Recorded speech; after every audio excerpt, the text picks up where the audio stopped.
What a wild trip so far. So this is now our third trip in the van after we did that long haul trip to the East Coast down to Florida and Texas. Came home for a couple of weeks, dug our cabin out, but then we were right back on the road. This trip was exactly what I envisioned the entire time we were building the van. You know, to be out in public land, be able to go mountain biking, out hiking, just sort of out in the wilderness, for lack of a better term. And it was fantastic. This trip started out, we headed down to Hurricane, our normal camping spot, and it's fantastic because you get to camp right on the bike trails, so you get to go biking right from camp. And so it was a great way to start a trip because it's only like 4 hours from home. But then after that, we headed down to Vegas for the weekend, and that's where we actually got some tattoos. So it's been something we've talked about for years now, and it just never worked out. And then finally it worked out. We showed up, wasn't a big line, and we just sat there and got some tattoos. An unexpected part of our time in Vegas actually was where we got to go camping. We've never been to Lake Meade, and you can actually go into that recreational area and camp along the rim of the lake for free, which was really cool. There's tons of RVs there, and the water is recessed really far, but not a bad place to camp for the night, to be honest.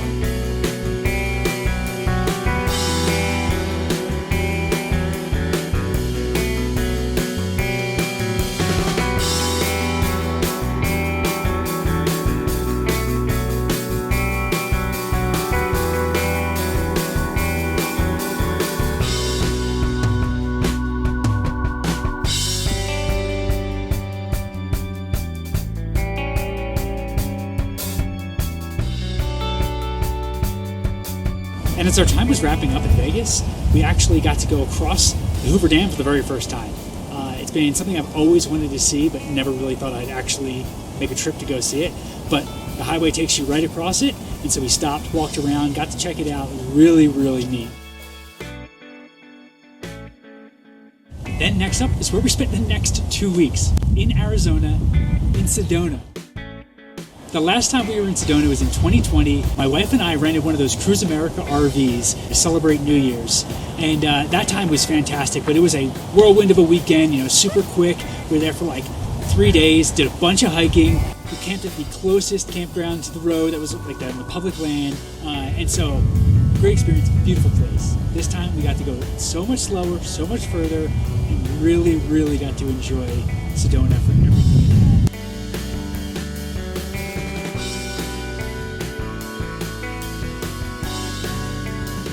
So we were in Sedona for almost exactly 10 days. We spent our first week on the public land. We found some good spots, and it was fantastic. The campsites on public land are just west of town by about 15 minutes, and you have the most incredible views of all the red rocks surrounding you. And though there aren't as many campsites as there used to be, they've clamped down pretty hard, there's still plenty of options. But yeah, you're not far away from everybody. Everybody's packed in. But these campsites are amazing because you can go hiking from them, you can go biking from them, you can go running from them. And like I said, they're only 15 minutes from town, so you get to go into town and it's not that big a deal. Our time in Sedona, honestly, like a normal week, we were spent working most of the day, but then after work or over our lunches, that's when we're getting out and getting to see the place.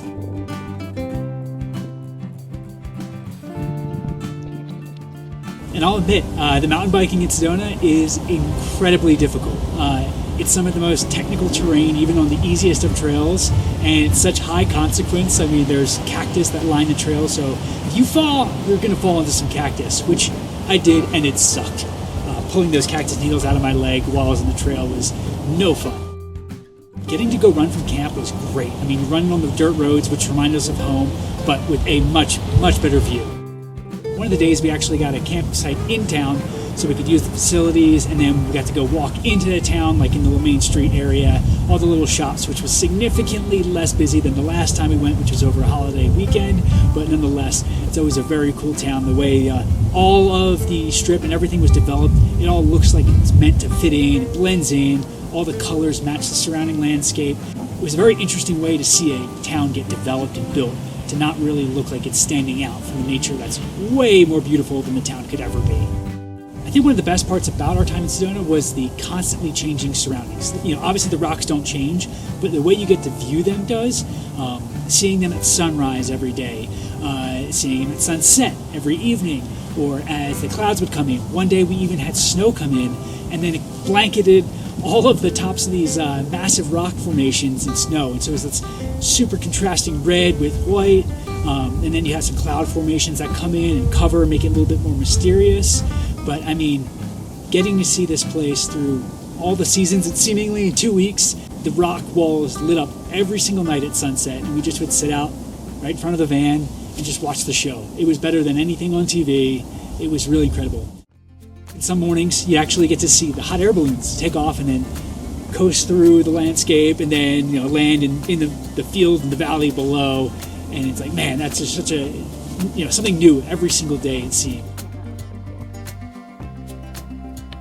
Then with our only full weekend, we actually went west about 15 minutes to the town of Cottonwood, which, even though it's in the middle of the desert, is actually a wine region. So the main street actually has, 6 or 7 winery shops right there for all the surrounding wineries. And it was fantastic. We got a spot right at the state park in town, so we could ride our bikes right into town, go drink as much as we wanted, and then head back for the night. It's a super cool old town, and then now there's like gigantic wineries going on or getting built right at the end of town, but overall it was a fantastic stop. And now we're in the Grand Canyon National Park. So on our way home, we just headed north from Flagstaff and stopped at a place I think we've always wanted to go to. I think everybody always wants to go to. To actually check out the South Rim last night. We got here right at sunset, and it was beautiful. We've been to a lot of beautiful places, seen incredible mountain ranges and super deep canyons, but nothing compares to seeing how deep the Grand Canyon goes.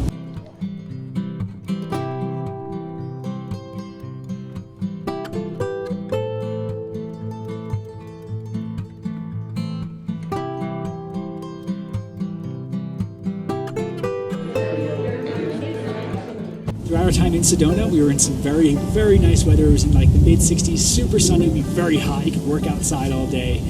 Now we're up in almost 7,000 feet, and so temps got down to freezing last night, which was a bit of a shock. The time in the Grand Canyon National Park was short. The following day, Courtney and I headed below the rim in an attempt to go for a run out to one of those canyon fingers below. We knew it was going to be an easy run on the way down and a killer climb on the way out. But what we didn't know was that this run could turn terrifyingly dangerous in an instant. Courtney ended up sliding on the shaded, ice-covered path below and almost slid off the trail down into the canyon. Thankfully, she self-arrested quickly and was able to hike back up to the dry section of the trail. See? From there, we headed towards the rim for a less icy option. Very far this time. We decided to change our plans about running into the Grand Canyon due to the amount of ice. So we decided to run the road and stumble upon a trail and ended here.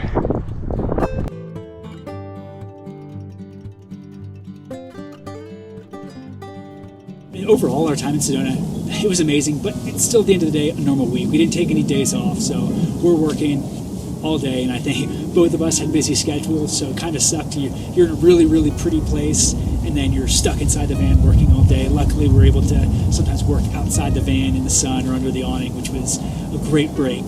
But yeah, it's a thing we're learning to deal with, being in the van, going to all these great places. One of the wilder things that we realized while we were on this trip was after 4 days in the same spot, this is the longest we've ever spent in a single place.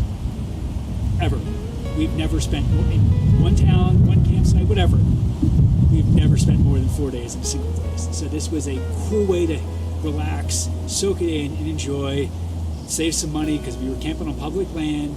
And it was a completely new way to experience something that we think that we used to do all the time. And very excited as the temperatures are warming up, rolling into spring, to being able to check out more places and just keep doing this.